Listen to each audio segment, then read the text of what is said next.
Kalau Anda pernah dengar, alhamdulillah sebagai pengulangan, kalau Anda belum pernah dengar, kisah yang disebutkan dalam hadis, ya, di mana Nabi SAW menggambarkan ada 3 orang di zaman dahulu sebelum kita, yang satu itu botak, nggak punya rambut, ya, yang satu punya penyakit kulit, ya, yang orang semua menghindar dari dia, yang satu lagi buta nggak bisa melihat.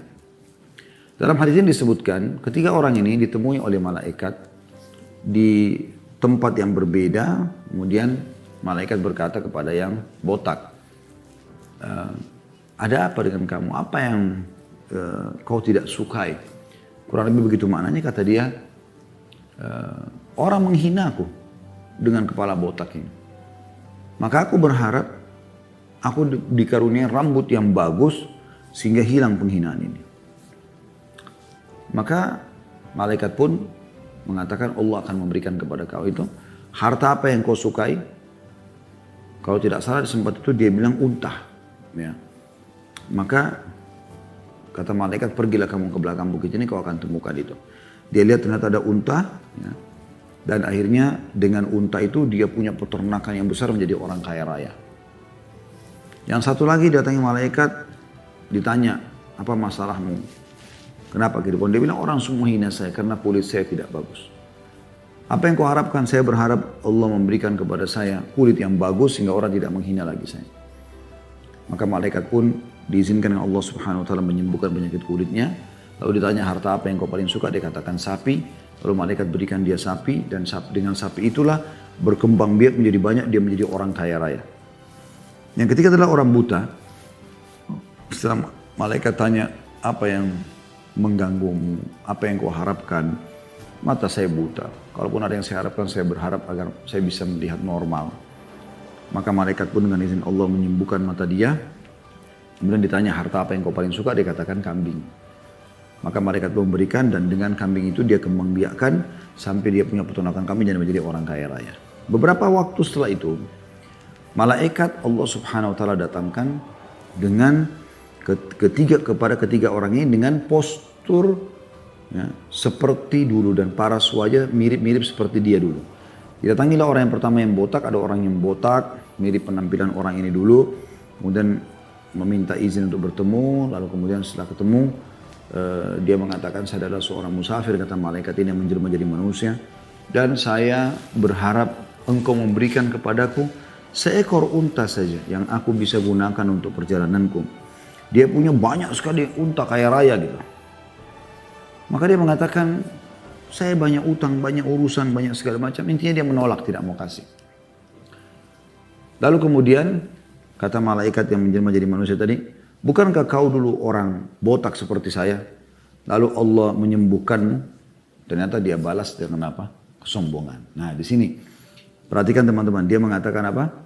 Enggak, saya memang dari lahir sudah begini. Gitu. Saya sudah rambut saya subur segala macam, dan harta yang dia punya pun ini, ya, karena mereka mengatakan, dan Allah memberikan kau kekayaan dengan unta ini. Dia mengatakan, tidak, ini adalah turun temurun warisan. Maka kata malaikat, kalau kau berdusta terhadap apa yang kau katakan, semoga Allah kembalikan keadaanmu dulu. Malaikat pergi, tiba-tiba rambutnya rontok, seluruh untanya kena hama mati, jadi miskin. Malaikat datang kepada orang yang kedua, yang tadi kulitnya rusak, menjelma seperti dia dulu. Lalu minta izin ketemu. Setelah ketemu, malaikat mengatakan, saya seorang musafir, saya butuh seekor sapi saja, berikan kepada saya, ya, dari apa yang Allah karuniakan kepadamu. Lalu dia mengatakan, oh ini banyak keperluan. Intinya dia nolak, dia nggak mau kasih, ya. Kemudian kata malaikat, bukankah kau orang seperti saya dulu? Kemudian Allah hilangkan penyakit kulitmu, dan Allah berikan kau kekayaan dengan sapi-sapi ini. Dia mengatakan, tidak, saya memang dari lahir sudah begini, dan ini adalah warisan turun-temurun, nah, sapi ini. Maka kata malaikat, kalau kau bohong, semoga Allah kembalikan keadaanmu dulu. Begitu malaikat pergi, kulitnya kembali rusak, hewan-hewannya ternyata semua mati kena hama, maka jadi miskin kembali dan kembali kepada keadaan buruknya dulu. Kemudian malaikat datang menjadi orang buta, datang kepada tempat orang yang tadinya buta kemudian disembuhkan. Lalu izin bertemu, setelah itu malaikat mengatakan saya seorang musafir dan saya butuh seekor kambing. Maka orang butuh itu mengatakan orang ini dulu keadaan saya sama dengan dia, ya, seperti dia. Maka dia mengatakan silakan masuk, ambil kambing yang kau mau dan tinggalkan yang kau mau. Maksudnya kau mau ambil berapa ekor pun silakan, kau mau tinggalkan berapa ekor pun saja. Jadi bukan dia kasih 1-2 ekor, tidak. Pada orang yang cuma ambil 1 ekor. Dia mengatakan masuk, ambil yang kau mau dan tinggalkan yang kau mau. Maka malaikat itu mengatakan, semoga Allah memberkahimu. Sesungguhnya aku adalah utusan Tuhanmu dan Allah telah membinasakan atau mengembalikan keadaan kedua temanmu karena mereka tak bersyukur dan Allah memberikan keberkahan pada hartamu. Jadi selamat si buta karena bersyukur dan dia tahu nilainya nikmat. Ya. Orang yang pernah miskin teman-teman, orang yang pernah menjadi pengangguran, orang yang pernah lama membujang atau menggadis kemudian sekarang sudah punya pasangan, orang yang lama mandul akhirnya punya anak. Banyaklah ya kejadian-kejadian, maka ini harusnya dijadikan sebagai ajang bersyukur kepada Allah Subhanahu wa taala. Ya, dia bukan malah sombong. Nah, ini harus berimbang.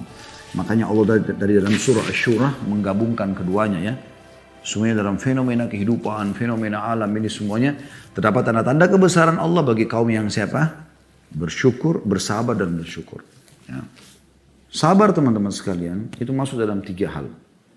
Sabar dalam mengerjakan perintah Allah Subhanahu wa taala seperti misalnya sholat, puasa, zakat, baca Quran, hadir dalam majelis ilmu, semua perintah Allah Subhanahu wa taala butuh kesabaran. Begitu juga sabar yang kedua adalah sabar dalam meninggalkan kemaksiatan. Setiap pulang-pulang berbuat dosa kita jauhi. Sabar. Lalu kemudian yang ketiga adalah sabar terhadap cobaan harian. Sabar terhadap cobaan harian. Ini bersabar teman-teman sekalian. Sementara tentu kalau bersyukur itu udah ma'ruf, artinya sudah dikenal. Artinya dengan cara meyakini dengan hati ini adalah sebuah nikmat Allah. Allah lah yang jadi penyebab kita bisa makan, kita bisa minum, kita bisa merasakan kenikmatan yang luar biasa, gitu kan. Kemudian Allah Subhanahu wa taala dia tampakkan nikmat itu dengan cara menggunakannya ketaatan kepada Allah Subhanahu wa taala seperti misalnya kekayaan yang digunakan untuk bersedekah, untuk silaturahim. Kata Ali bin Abi Thalib, siapa yang Allah karunia harta, maka dia gunakan untuk memperindah jamuan tamunya, silaturahim kerabatnya, membantu orang terputus jalan, membantu di jalan Allah SWT. Justru dia tunjukkan kepada Allah SWT, ini yang kau titipkan ya Allah, aku berikan, aku keluarkan di jalanmu. Kemudian juga dia menggunakan nikmat itu dalam ketaatan kepada Allah SWT. Tidak boleh digunakan dalam kemaksiatan. Ya, hartanya. Jadi saya pernah jelaskan teman-teman dalam masalah bab sedekah dulu. Kalau Anda masih ingat, kalau Anda pernah ikutin ya. Harta itu dibagi menjadi 4. Ada harta yang sumbernya halal, keluar pada yang halal. Ini yang paling bagus. Ini yang kata Nabi SAW, ni'ma marus salih biyadi abdis salih. Sebaik-baik harta yang baik, yang halal, ya, di tangan orang yang saleh. Dia akan cari sumber yang halal, dia juga akan keluarkan pada sumber yang baik. Ketaatan kepada Allah SWT. Yang kedua adalah sumbernya halal, misalnya dia gaji, pekerjaan yang halal, tapi dia, teman-teman sekalian, gunakan dalam kemaksiatan, misalnya ke diskotik, ke bar, mabuk-mabukan, segala macam. Ini sumbernya baik, dapat pahala, tapi pengeluarannya jadi haram. Dan kata Nabi SAW, tidak akan beranjak kaki seorang hamba pada hari kiamat sampai ditanya tentang 4, salah satu adalah harta dari mana didapatkan, kemana dia keluarkan. Di sini dia dapat pahala karena dia mencari rezeki halal, tapi di sini dia dihisab sama Allah. Dia keluarkan, nilai hartanya sama. Ini jangan terjadi. Yang ketiga adalah kebalikan yang kedua tadi. Kalau tadi kan yang kedua sumbernya halal, keluarnya haram ya. Gaji halal, warisan dipakai ke diskotik atau berzina. Yang ketiga adalah sumbernya haram, hasil pencurian, korupsi, dikeluarkan pada yang halal. Silaturahim keluarga, bantu orang tua, umrohkan dan hajikan. Ini juga jadi haram dia, karena dasarnya sumber haram. Kata Nabi SAW, Inna Allah tayyibun la yakbalu illa tayyibah. Allah suci dan bersih, tidak terima kecuali yang suci dan bersih. Yang terakhir yang paling buruk adalah sumbernya haram. Dari korupsi, pencurian, manipulasi data, keluarnya ke haram juga. Zina, mabuk-mabukan, ini yang paling buruk tentunya. Ya. Allah Subhanahu wa taala teman-teman pasti akan menguji kita semua. Enggak ada di antara kita yang luput dari masalah itu. Allah menjelaskan dalam surah Al-Baqarah, surah nomor 2 ayat 155. Yang bunyinya a'udzubillahi minasyaitonir rajim wala nabluwannakum bisyai'in minal khaufi wal ju'i wa naqsin minal amwali wal anfusi wath thamarat wa basyiris sabirin. Ya artinya dan kami pasti akan menguji kamu dengan sedikit ketakutan, kekhawatiran, kelaparan, kekurangan harta, jiwa dan buah-buahan.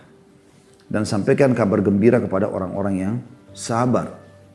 155-nya. 156-nya Allah mengatakan alladzina idza asabathum musibatun qalu inna lillahi wa inna ilaihi raji'un. Yaitu orang-orang yang kalau diberikan atau ditimpa padanya musibah, atau ditimpa musibah, mereka mengucapkan inna lillahi wa inna ilaihi raji'un. Kami milik Allah, kami akan kembali kepada Allah. Lalu Allah menjelaskan di 157-nya ulaika alaihim salawatu min rabbihim wa rahmah wa ulaika humul muhtadun. Mereka itulah orang-orang yang memperoleh salawat, tambahan rahmat ya, dari Rabb mereka. Dan mereka itulah orang-orang yang mendapatkan petunjuk. Jadi di sini Allah SWT menyuruh kita bersabar. Bersabar dengan cobaan-cobaan yang ada. Gitu. Kata Ibnu Katsir dalam tafsir, ya, surah Al-Baqarah 155 sampai 157, juga ada Al-Baqarah surah nomor 2 ayat 214 yang berbunyi massathumul ba'sa wad-dharra. Mereka ditimpa kemeraratan, penderitaan, cobaan. Kata beliau cobaan itu berupa penyakit, penderitaan, musibah dan bencana datang. Itulah kita bersabar. Nabi SAW mengingatkan teman-teman sekalian, kalau Anda bersyukur akan tambah nikmat. Kalau Anda bersabar, ini solusi dari masalah. Ini yang sedang kita fokus bahas. Apa kata Nabi SAW? Ma yusibul muslim min nasabin wala wasab. Enggak ada sesuatu yang menimpa seorang muslim dari keletihan, penyakit. Ya. Wala hammin wala hazan. Dan tidak ada juga kegundahan, ya, juga kesedihan. Atau gangguan, juga kesedihan. Wala adhan, wala gham. Ya. Tidak ada gangguan-gangguan ataupun kesusahan hidup. Hatta syaukati yushakuha, sampai duri yang menusuk tubuhnya, illa kaffarallahu biha min khatayah. Kecuali Allah pasti akan bersihkan kesalahan-kesalahan dia dengan itu. Dalam hadis yang lain, kata Nabi SAW, ma yusibul mu'minu min wasabin wala nasabin wala saqamin wala haznin hatta al-ham yahummu hatta al-ham yuhammuhu illa kaffara bihi min sayyiatihi. Tidaklah seorang mukmin ditimpa rasa sakit yang terus menerus. Baru sembuh sakit lagi, baru sembuh sakit lagi. Kepayahan, kesusahan hidup, penyakit, kesedihan, bahkan sampai kesusahan yang menyusahkannya, melainkan ya, akan dihapus dosa-dosa dengan itu. Sumpek, sedihnya dan segala macam. Sampai pernah ada seorang sahabat, ini riwayat-riwayat sahih semuanya. Abu Sa'id al-Khudri radhiyallahu anhu pernah mengatakan ada seorang laki-laki bertanya kepada Rasulullah SAW. Dia mengatakan, beritahukan kepada kami, wahai Rasulullah, tentang penyakit-penyakit yang menimpa kami ini. Flu, demam, apalah segala macam. Ya, dan beragam macam nama, jenisnya. Ya. Apa yang kami peroleh karenanya? Maka kata Nabi SAW, pengampunan dosa-dosa. Bersih dosa-dosamu dengan itu. Ubay bin Ka'ab berkata, sekalipun penyakit itu sedikit. Maka kata Nabi SAW, sekalipun sebuah duri yang kecil, ya, sebuah duri atau yang lebih kecil daripada itu, tetap akan menjadi pembersihan dosa. Dosa kita banyak. Kalau seandainya teman-teman sekalian orang yang dicoba sama Allah SWT di dunia ini karena dosanya kemudian dibersihkan, mengetahui bagaimana luar biasa dia selamat dari siksa api neraka di hari kiamat, dari siksa kubur sebelum tiba di neraka. Karena cobaannya maka dia berharap sepanjang hidupnya adalah cobaan. Bahkan Nabi SAW memastikan kalau orang terus diuji oleh Allah SWT maka dosanya terus bersih dan hari kiamat dia bisa akan selamat ke surga. Ya. Karena tidak ada lagi dosanya, bahkan bisa masuk tanpa hisab. Sebagaimana Nabi SAW membahasakan ma yazalul bala'a bil mu'mini wal mu'minah fi nafsihi wa waladihi wa malihi hatta yalqa Allah wa ma alaihi khati'ah. Seseorang mukmin dan mukminah senantiasa dalam bencana, cobaan, dirinya, di anaknya, di hartanya, sampai dia bertemu dengan Allah dalam keadaan tidak ada kesalahan satupun dalam dirinya atau pada dirinya. Jadi jelas sekali. Begitu juga dengan masalah kayak sekarang ada virus corona, ada penyakit segala macam. Kata Nabi SAW, Inna Allah Ta'ala la yabtali abdahu bis-sakmi atau bis-sakami hatta yukaffira dzalika anhu kulla dzamb. Allah akan mengujikan seorang hamba dengan penyakit sehingga ia menghapuskan setiap dosa darinya. Bagaimana kalau dosanya sudah tidak ada, cobaannya masih datang, akan menjadi penyebab peninggian derajatnya. Tadi sudah sempat saya singgung itu ya. Jadi bisa saja ada beberapa derajat di surga. Kita kalau mau raih itu kita harus sholat 100 tahun, sholat malam, 100 tahun duha, 100 tahun bersedekah, 100 tahun segala macam. Tapi karena kita tidak mampu, Allah berikan kita penyakit. Allah datangkan cobaan kepada kita. Sehingga dengan itu kita raih derajat tersebut. Dan juga Allah Subhanahu wa taala sudah memudahkan menulisan Nabi-Nya Muhammad sallallahu alaihi wasallam selain keutamaan-keutamaan tadi, pembersihan dosa, peninggian derajat bagi orang yang sedang dicoba. Walaupun itu adalah kecil, kita dianjurkan juga selalu mengucapkan kalimat istirja, inna lillahi wa inna ilaihi raji'un. Kata Nabi SAW, ma min abdin tusibuhu musibah. Gak ada seorang hamba pun yang ditimpa musibah padanya. Fayaqulu inna lillahi wa inna ilaihi raji'un. Kami milik Allah, kami akan kembali kepada Allah. Allahumma jurni fi musibati. Ya Allah, berikanlah aku balasan ya, dalam musibahku ini. Wa akhlifli khaira minha, atau akhlifli khaira minha, dan gantikan aku yang lebih baik daripadanya. Illa ajarahullahu fi musibatihi wa akhlafa lahu khaira minha. Kecuali pasti Allah akan memberikan balasan pahala yang besar dari musibah dia dan juga solusi yang lebih baik atau jalan keluar yang lebih baik untuknya dari musibah tersebut. Jadi ini janji dari Nabi SAW pasti akan didapatkan bagi seseorang mukmin. Ya. Dan ada hadis yang lain yang Nabi SAW berikan gambaran tentang duri ya. Duri sesuatu yang kecil.